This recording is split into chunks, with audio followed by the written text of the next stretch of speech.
Hey, I'm Jia Joshi and this is BrandMirror, built by our team Yash Shah, Aman Sayed, Dhruvan Patel and me.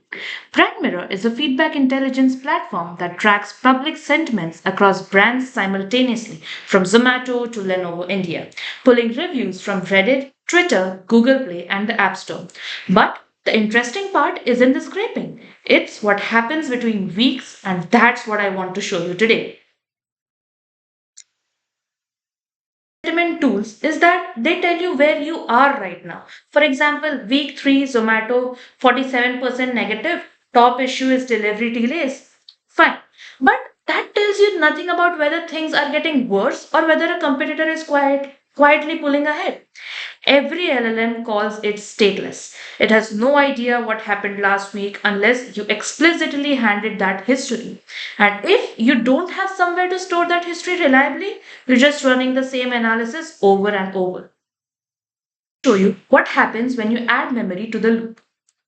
I'm on the Zomato dashboard. I'll click load week 1.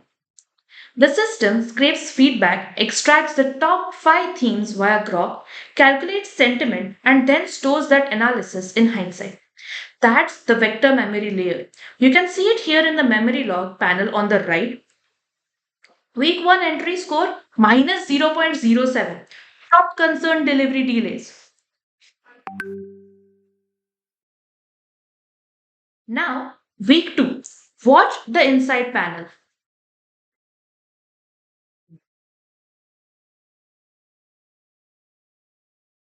Inside panel updates, read the.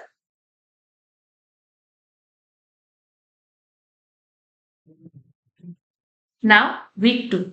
Watch the inside panel. It just said compared to week 1, Zomato's delivery complaint rate has increased. That's not the model being clever, that's hindsight. Before generating the insight, the system called recall and pulled the week 1 analysis as context. The model is just writing from structured memory.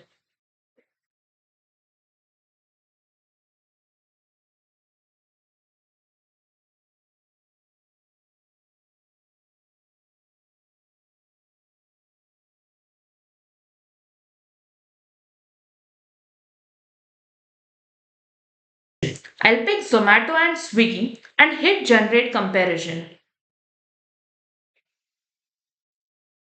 It just cited 3 weeks of data for both companies and ranked their trajectories. Swiggy improved, Zomato declined, with specific numbers.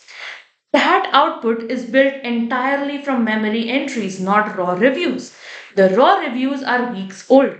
The, the memory is what makes the comparison possible.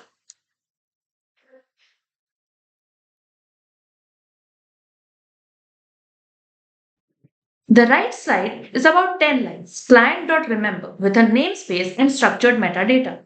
The read side calls client.recall, filtered by namespace, sorts by week, formats a context string.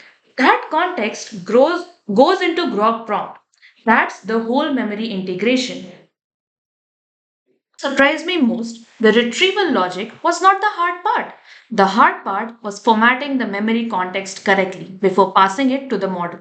A badly formatted memory dump produces generic output, a tight structured context, weak labels, explicit scores, concise summaries, produces specific citable insights. The memory is doing the analytical work. The LLM is just doing the writing.